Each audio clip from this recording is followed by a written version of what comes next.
You're listening to the Hour of the Time. I'm William Cooper. And I'm Pooh. Folks, this little 4-year-old girl here surprised me yesterday as we were driving home from Los Angeles. I was watching the road, and Annie was sort of half falling asleep. From the back seat, we heard something wonderful. It made my heart beat fast, and I was thrilled beyond explanation. And Pooh asked me if she could demonstrate what it was that I heard from the back seat of our Bronco tonight. So without further ado, I pledge allegiance to the flag of the United States of America and to the republic for which it stands, one nation, under God, indivisible, with liberty and justice for all.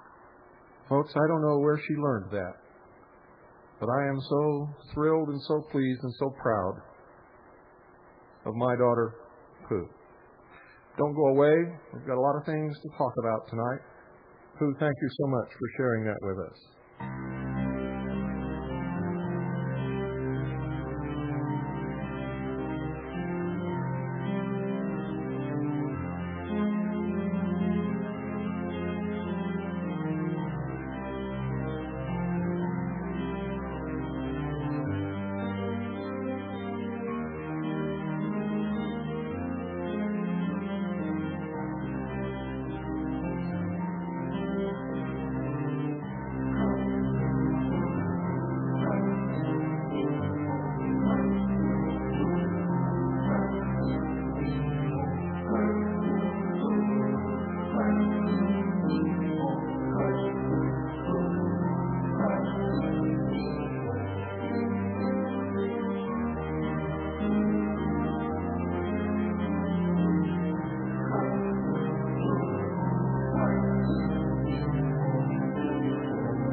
Thursday morning, I went to the municipal court in Phoenix, Arizona for my arraignment.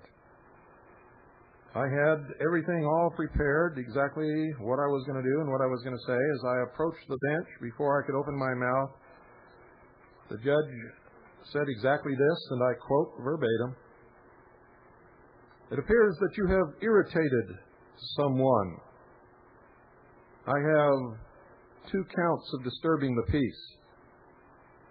I said, Your Honor, we were attacked in our hotel room. My daughter, myself, and my wife were gassed in our hotel room by the police. He said, I'm pleading you not guilty. Go over to that desk, and he pointed to a desk, and pick up your pretrial date. Now, folks, in light of what transpired there, I chose to shut my mouth and keep it shut. There was no court recorder there. Everything was recorded on tape. So this is all on tape. The judge violated every rule and every right and all of the laws in this process. He is supposed to, once again, read me my rights, which was never done in the beginning, even when I was arrested. He is supposed to then read the charges, and he must read them exactly as they are stated in the law. Then he is supposed to ask me if I understand the charges. If I say yes, he can proceed. If I say no, he cannot proceed until, by some arrangement, he guarantees that I understand the charges and I acknowledge that I understand the charges. None of this was done. He is then supposed to explain to me the different pleas that I could enter. That was not done. He is then supposed to ask me how I plea and wait for me to enter a plea. None of this transpired. So I have another date to appear in Phoenix on the 21st of September for a pre-trial conference, I guess. I'm supposed to meet with the prosecutor, and they're supposed to decide whether they're going to continue and press charges, or they might offer me a deal or anything like that. It doesn't matter what they do. In the arraignment, the whole thing was legally thrown out the window by the judge, by his actions. But we'll see, because they don't seem to be paying any attention to the law, either state or federal or constitutional. Of course, they don't have to pay any attention to federal law in a municipal court. But that makes 3 times that the charges were changed. When I was arrested, I was told that I assaulted a police officer. When the argument occurred in the restaurant, there was no police officer present. There was a witness there, by the way, Gene Miller, when I was told that I was being arrested for assaulting a police officer. The next morning when I was released, I was not given any court date or anything. If I had not made the effort through Linda Thompson to find out, I wouldn't even have known when I was supposed to be there or when they wanted me there. Being as I'm a sovereign citizen, I'm not supposed to be at their beck and call.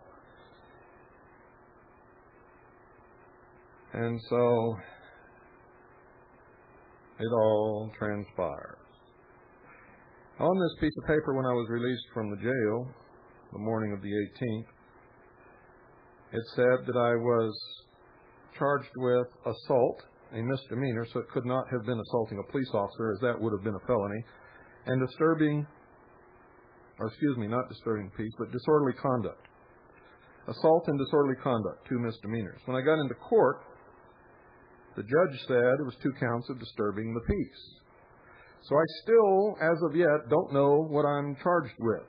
And apparently, neither does anyone in Phoenix, Arizona, in the police department, or in the courts, or in the jail, for that matter. Nobody really knows what I'm charged with, because every time somebody gives me a piece of paper or opens their mouth, I'm being charged with something entirely different. We had a great time in Los Angeles, saw a lot of old friends that we had not had an opportunity to see for some time. And I want to thank everyone for their hospitality and their good cheer and camaraderie and the wonderful food that we had while we were there. And I'm sure Annie and Pooh would say the same thing. Did you have a good time in Los Angeles, Pooh? Yes. Did you see all your friends? Got to talk, honey. This is radio. Yes, I did. Wonderful. So, Pooh is co-hosting, by the way, tonight. And if we open the phones, if you want to talk to her, she'll be right here to talk to you also. She used to do this with me all the time. And then she got a little bored with it and decided she wasn't going to do it for a while. And then today, she said that she wanted to do it again. I don't know how long it'll last, but she's here tonight. And I'm pleased, and I hope you are too, to have her as our co-host. In Los Angeles, I was not surprised. When I go into an area, I listen to the radio talk shows to find out what the mood of the citizenry is.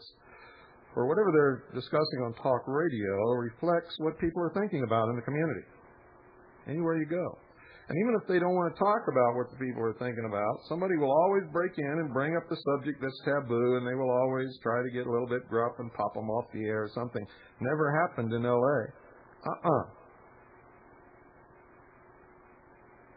Some guy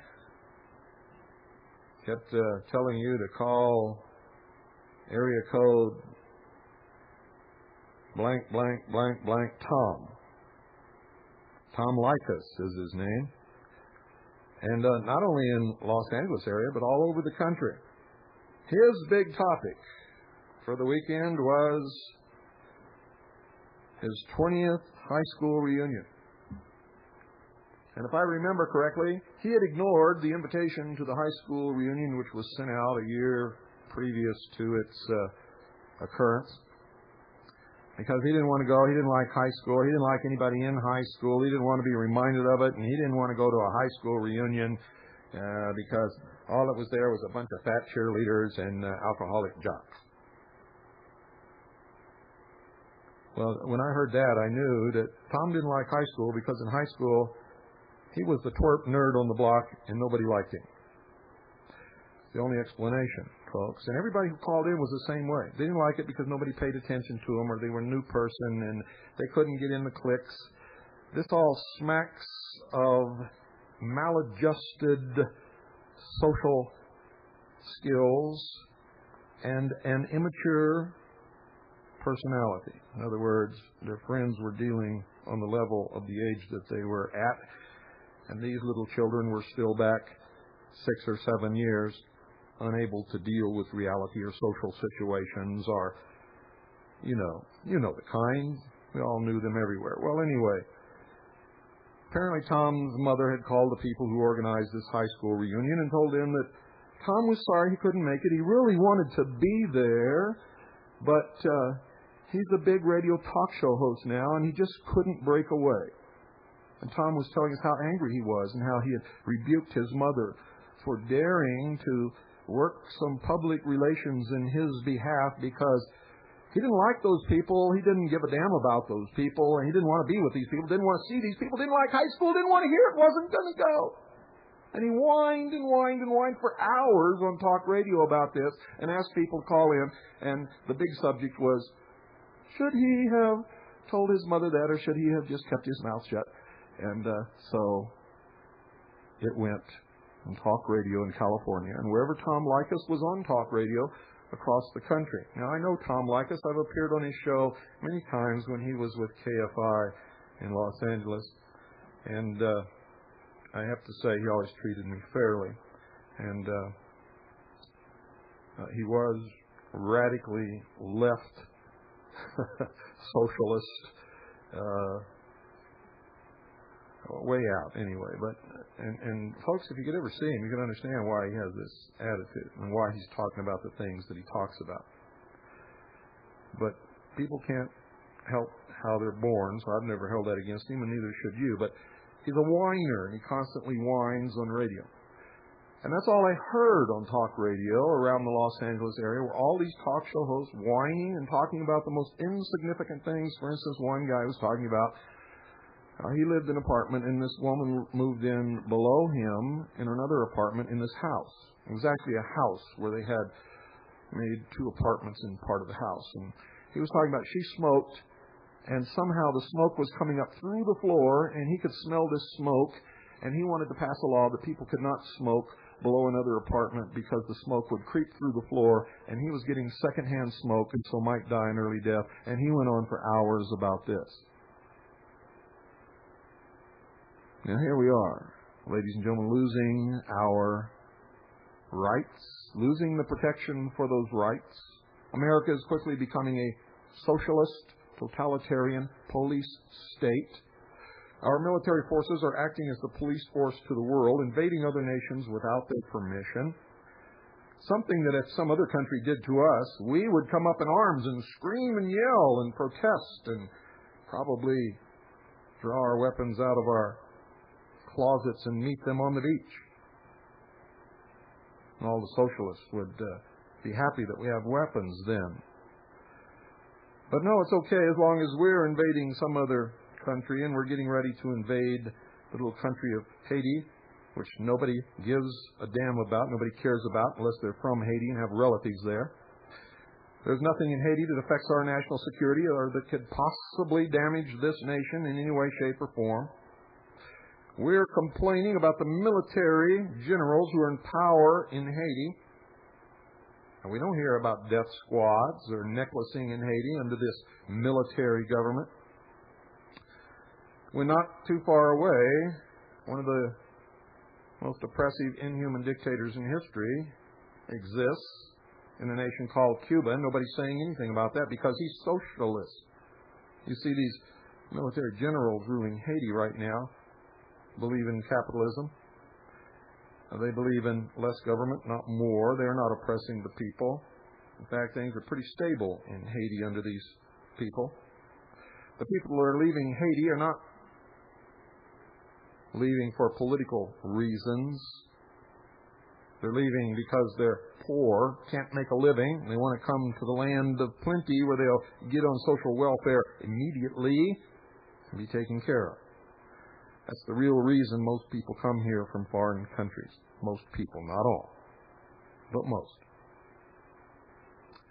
Now, if you don't believe that, you just follow some of these people around after they get here, and you'll find out exactly what they're up to, why they're here.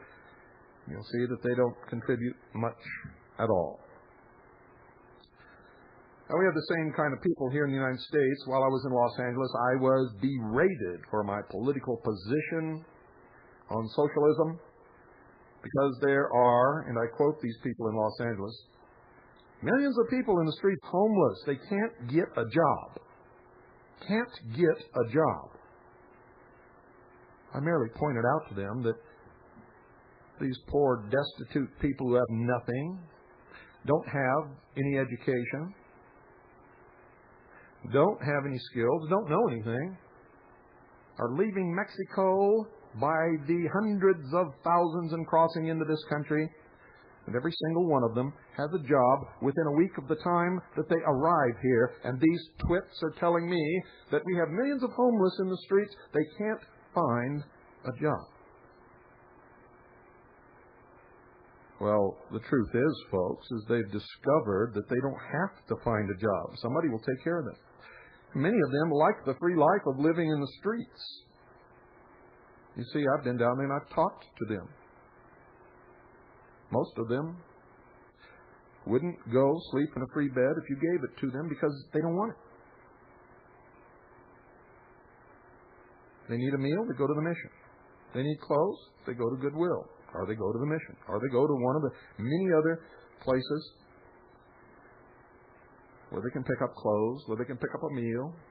They stand on the street corner and stick out their hand, and sooner or later they got enough to go buy a jug of wine or a good meal or whatever it is that they want, to tell you the truth. And in my jaunts through the streets of Los Angeles County and Orange County, I met some people dressed like bums who didn't look like they had ever missed a meal in their life, and I got to know them and talking to them, and once they found out that I wasn't going to publish a newspaper story or turn it into the police or anything, a couple of them took me to their homes, $200,000 homes. Some of these people make an excess of $65,000, $75,000, $85,000 a year panhandling on the street. So Los Angeles really hasn't changed, and the socialists haven't changed, and the stupid people haven't changed, and I call it the La-La Land. When I go to California, I'm going to La-La Land, the People's Republic. Now, there are some informed and intelligent people in California. When I gave my talk on Saturday, it was to a room. I don't know how many people were in this room, but the room was packed wall to wall, and there were people standing. I gave a talk that frosted them, shocked them, destroyed their ride around and round in Mr. Toad's automobile in fantasy land. Woke some of them up. My workshops were the largest workshops during the convention. Whites, blacks, Orientals, Jews, all different people attended my workshops, all concerned about our freedoms, about the Bill of Rights, about this nation, all trying to learn enough so that they could go back to their neighborhoods and wake up their neighbors and their friends. Some of the black people in that audience were more in tune and awake and understood more about what was going on than a lot of the others. It was interesting, extremely interesting to see a mixed audience like that, all getting along, putting aside their common differences that really aren't differences worth even getting into any kind of a hassle about anyway, with a common concern, the loss of our freedoms, the loss of our country, the loss of constitutional government, protection of the sovereignty of the citizens and the Creator-endowed rights which our founders left for us, their posterity. And we addressed all the different questions, folks. Were you aware that in Oklahoma City, the Oklahoma City newspapers are notifying local residents that they're going to hire a whole bunch of people through a local job fair? They're going to be recruiting a lot of people for the Federal Transfer Center. It's nearing completion. We've been following it since they broke ground to build it. The Federal Transfer Center, folks, will have a capacity of some 1,400 prisoners with a 10-day turnover, meaning that as people are brought in, they will be processed and assigned a particular detention area, and this processing period will be about 10 days. The article makes a point of plans to keep the facility running at capacity. Also note that the Oklahoma City facility is not the only such facility. There are others. It has an underground tunnel leading from an airport facility run by the National Guard to the Federal Transfer Center. The Transfer Center is being built to house terrorists. Who will be the terrorists and why have they spent $1 million to build this facility and others? Folks, the terrorists will be you and I, patriots, people who have formed militia units in defense of the Constitution and the Bill of Rights. Don't believe it? Go to Oklahoma City and check it out for yourself. It is the tightest, most secure, maximum security facility that I have ever seen in my life.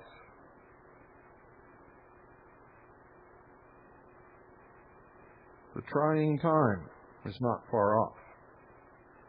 In Soldier of Fortune, October 94, they published a notice to all politicians.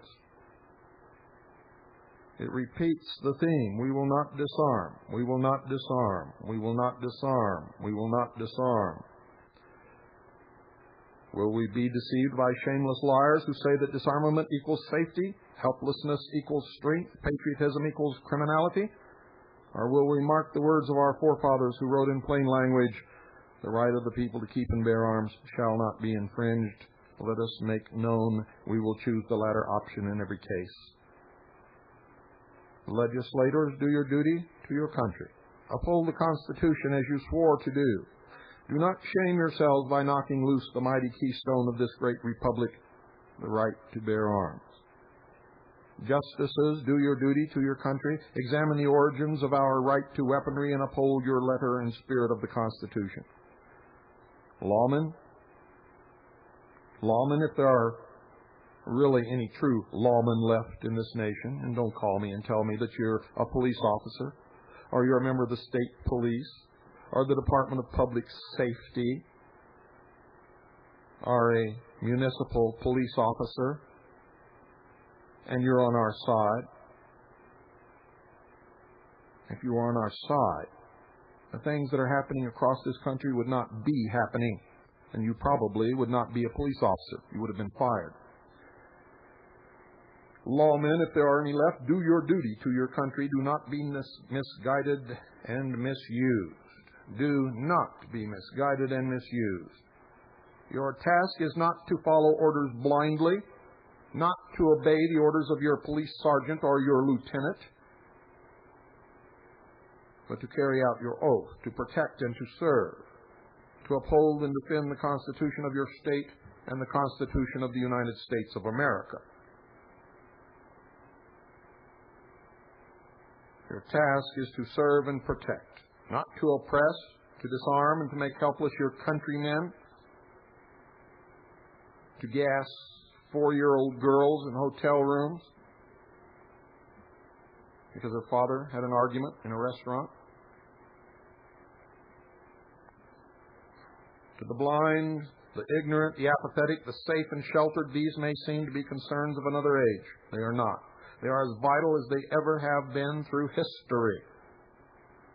For times may change, but human nature does not. And it is to protect forever against the evil in human nature that the Founding Fathers set aside certain rights as inviolable.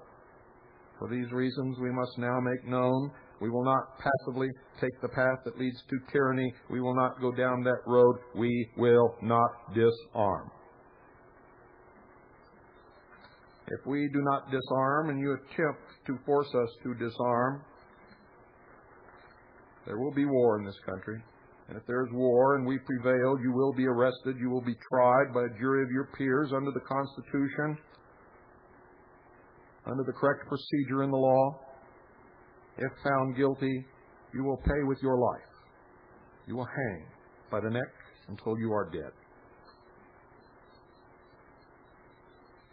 I have in my hand a patch of the United States Police Federal Emergency Management Agency. United States Police Federal Emergency Management Agency. This is the patch that is on the black uniforms that were here in St. John's. And they have appeared in other places across the country. This is the patch that will be on the black uniforms of your local police officers and sheriff's deputies when they are federalized and made a part of the United States Police, of the Gestapo of America. In a circle in the center, it has the eagle rampant, spread wings, spread legs. Above the eagle's head is a circle with a pyramid in it, of course.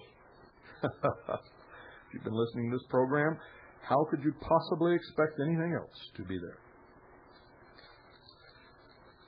Now, I've got to read you a couple of things that are illuminating, to say the least.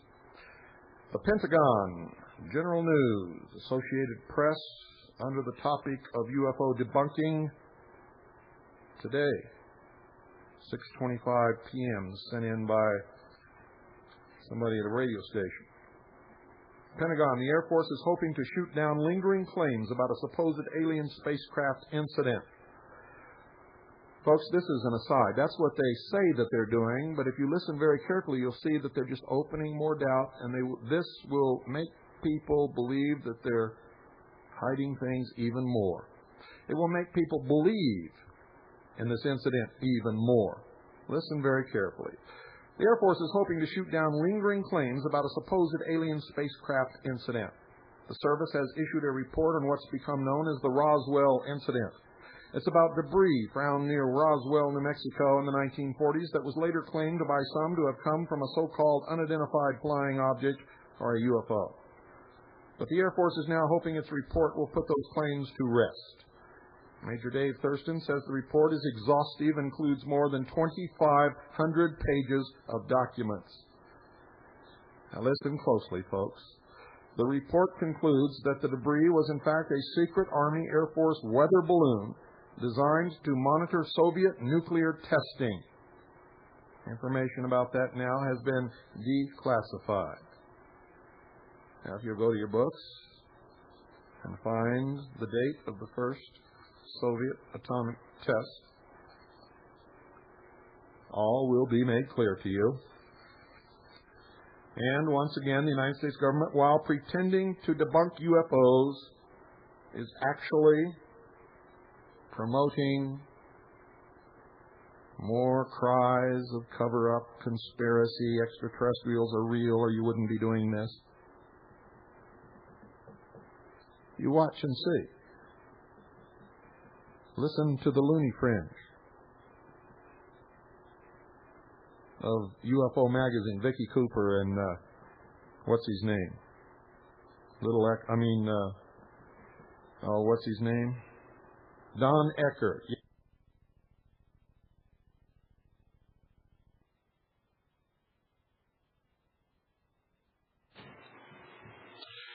From New York, the Federal Reserve Board from New York. Ladies and gentlemen, listen very carefully to this. From New York, the Federal Reserve Board reports the nation's money supply rose by $100 million during the week that ended August 29th. What's important about that?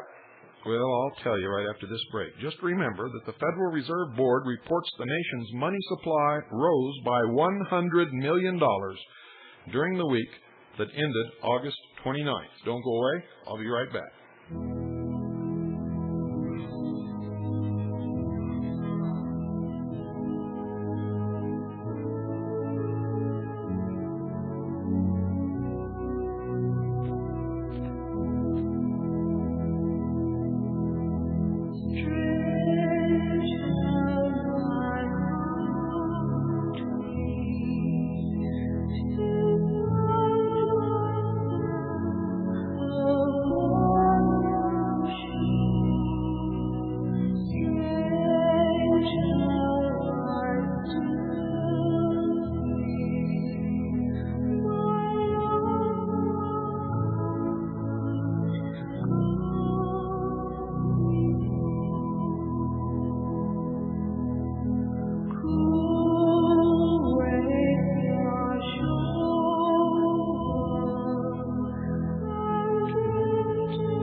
Ladies and gentlemen, the hour of the time is brought to you by Swiss America Trading.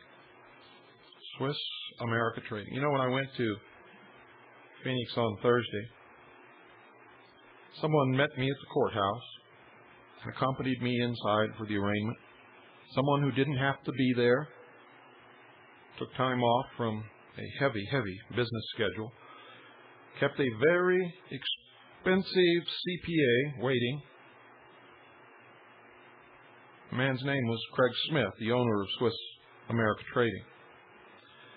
A man who every single time I speak to him or meet him or see him,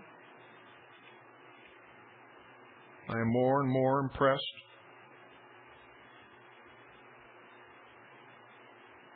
with this man's loyalty and his friendship. with his concern about ethical and moral values in this country, with his concern about the freedoms that we're all losing, with the fact that he has backed this broadcast through thick or thin, no matter what. You can't buy that kind of loyalty. You can't buy that kind of a man. You can't buy that kind of a business.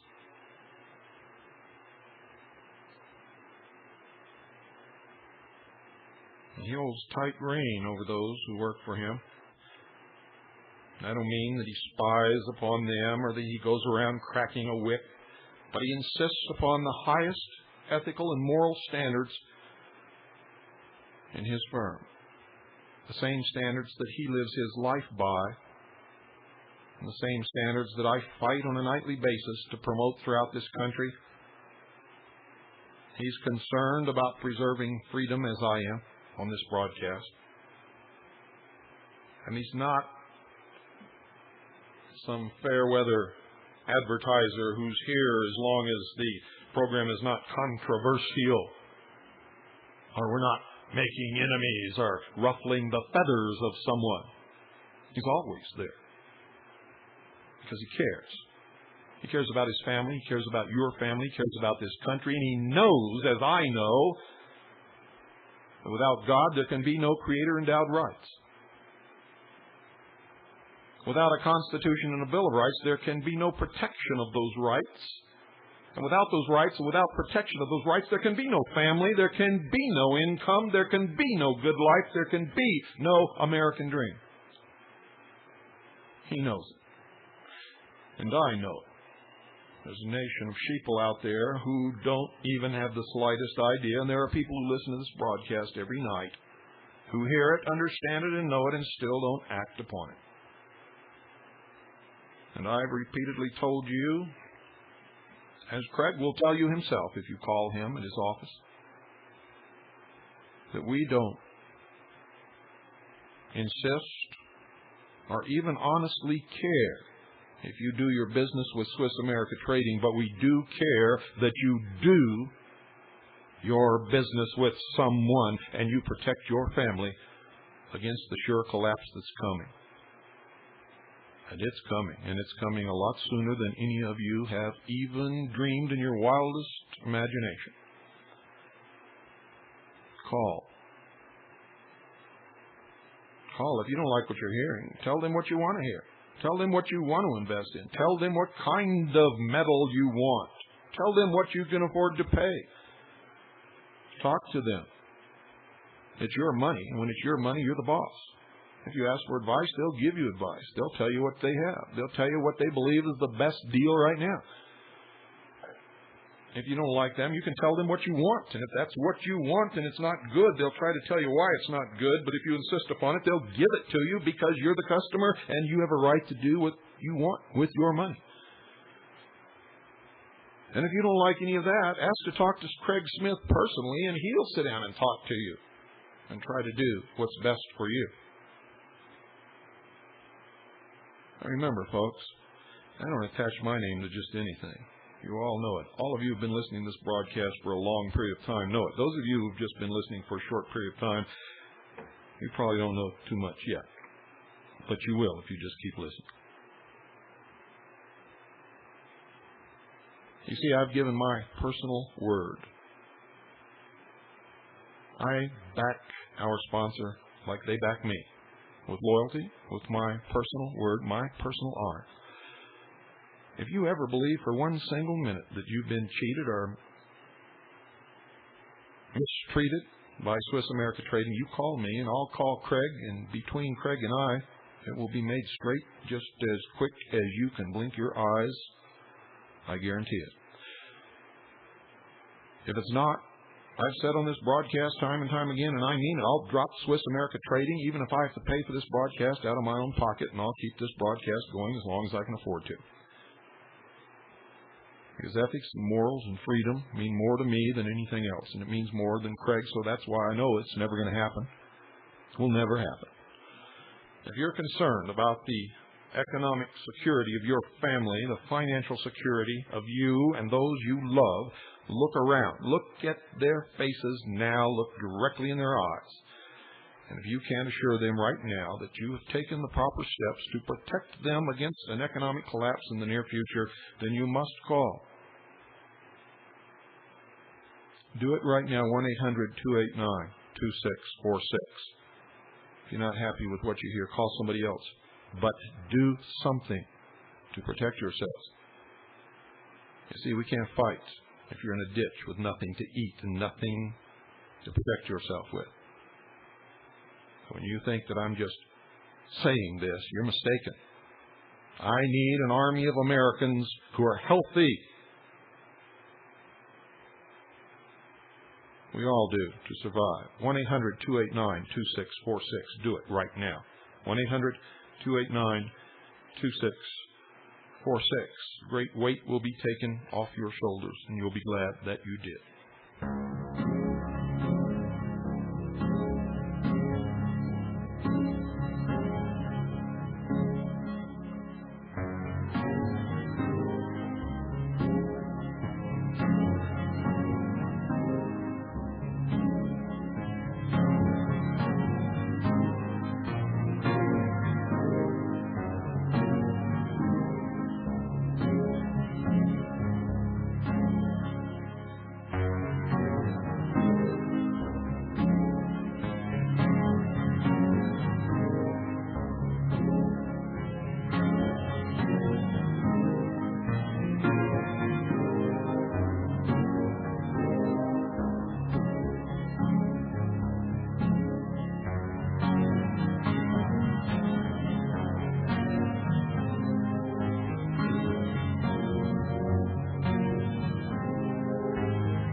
Here's the rest of the story. New York. The Federal Reserve Board reports the nation's money supply rose by $100 million during the week that ended August 29th. That compares to an increase of $5.9 billion. That's billion with a B, reported for the previous week. If you add those two together, in a 2-week period ending August the 29th, the Fed flooded the economy with $6 billion, spelled B, as in bad, I-L-L-I-O-N, $6 billion. That's a huge increase in the M1. And that's just in that 2-week period. Remember, I told you, I've warned you, rampant inflation is directly in front of our nose. And it won't be long until you begin to see it and feel the effect. And the Fed has been telling you it's going to happen for months now, as they've raised the prime over and over and over again, just exactly as I predicted, and exactly within the time frames that I predicted. And they have used as an excuse that it's to hold back rampant inflation.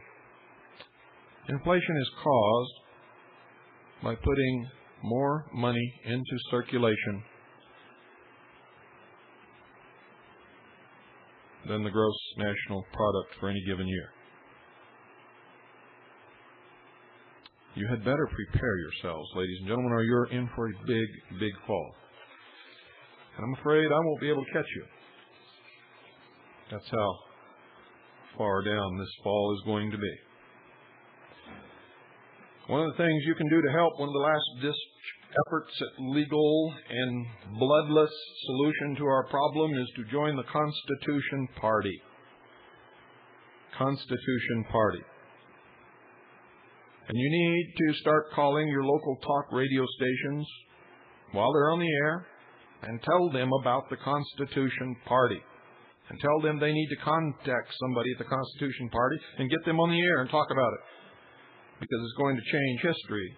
It's going to change this country. The Constitution Party. Post Office Box 3305. That's P.O. Box 3305. Beverly Hills, California. 90212. That's the Constitution Party, Post Office Box 3305, Beverly Hills, California, 90212. Telephone 1-800-932-9888. 1-800-932-9888. Once again, telephone 1-800-932-9888. Write it down. If you want to send a fax, it's area code 310-310-247-0568. That's area code 310-247-0568.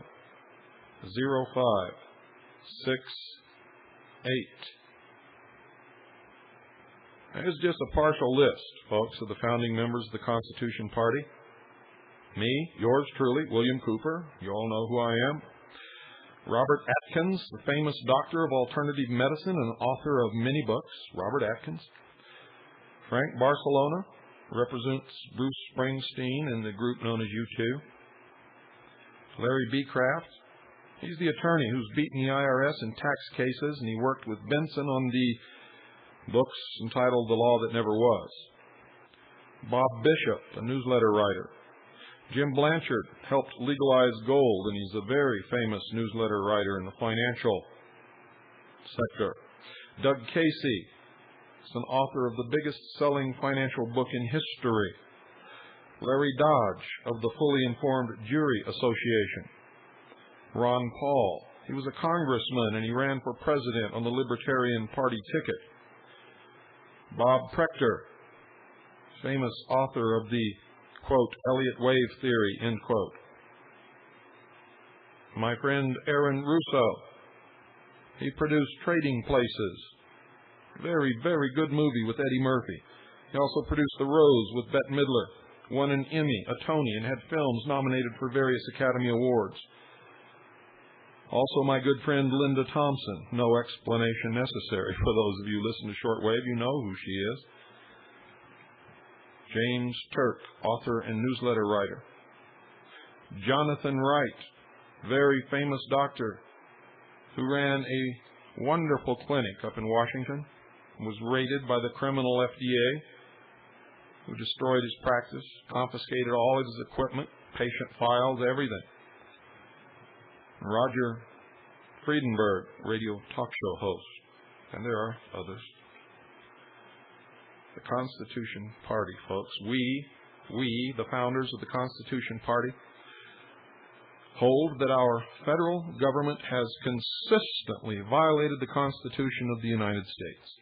The Founding Fathers designed the United States government to serve us, the people. It was not designed so that we, the people, would serve government and become we, the sheeple. We no longer wish to see Americans dependent upon or enslaved by government. Generations of Republican and Democratic administrations have made it abundantly clear that they are incapable of managing the nation's affairs competently, justly, or legally. The Constitution Party, ladies and gentlemen, is dedicated to ensuring the unalienable right of every United States citizen to life, liberty, property, and the pursuit of happiness by limiting the role of government in our lives. And when we say every United States citizen, we mean exactly that. And all of these blithering idiots who tell you that they are the superior race or the supreme religion, or only they have the mature minds and are capable of governing, we denounce. We believe that they're probably criminally insane. In any event, they're dividing us, the people, and enabling those who would enslave us to put the shackles around our ankles while we're busy fighting each other.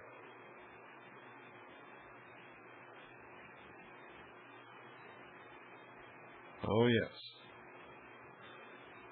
The Constitution Party holds that no one has the right to dictate to anyone else how to live. It further believes that no one holds the higher moral authority to compel anyone else to behave in a particular way.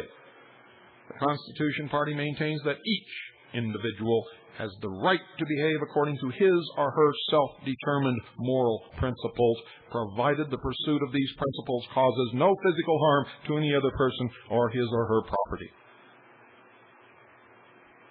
Exactly as the Founding Fathers set this government into place.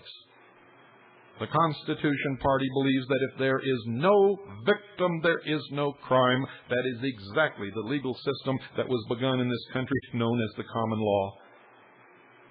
It is why, in the United States Constitution, it provides only for criminal offenses. There is no such thing as a civil offense. In other words, you cannot be dragged into court because you hurt someone's feelings. The Constitution Party believes that no entity, including a majority of voters or citizens, may take away or violate the rights of an individual as they are protected by the Constitution and the Bill of Rights. Accordingly, we call for a reordering of national priorities. We aim to restore the rights of individual Americans. We aim to create a truly free country where people will learn to be responsible for their own welfare and their own actions. Upon achieving this goal, productivity will flower, causing business to prosper, thereby creating an atmosphere of abundance, tolerance, and something we sorely need, compassion. Therefore, the Constitution Party has written a platform to ensure our rights and those of our children. Those of you who say this is absolute nonsense, that the Founding Fathers were wrong, that those who claim that they're sovereign and don't need a driver's license are threatening the safety and security of everyone else, you're full of it, right up to your eyebrows. And I can prove it very simply. Go down and look at the statistics. Almost every violation committed by automobile drivers is committed by drivers who have licenses. For those of you who say licensing is necessary to make sure that people know and follow the law and that they don't have accidents, you're full of it up to your eyebrows. Almost every violation is committed by a licensed driver. Almost every accident is caused by a licensed driver. It is the inability of the community, the county, the state to hold people responsible for their actions that makes others say, oh, it's okay if I go out and do this. Nobody's looking, I'll just run this stop sign. You see, it doesn't make any difference whether you're licensed or not. It doesn't make any difference whether you own a gun or not. If you want to kill somebody, you're going to kill them. All those who say that guns are responsible for crimes, I have never yet seen a gun arrested as the perpetrator of a crime. It's always a human being. Always. In every single case. And if you really believe that guns cause crime, why aren't you arresting the guns?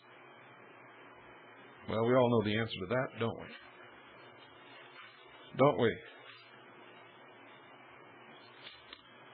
I want you, ladies and gentlemen, to call the Constitution Party. I want you to join. Telephone 1-800-932-9888. That's 1-800-932-9888.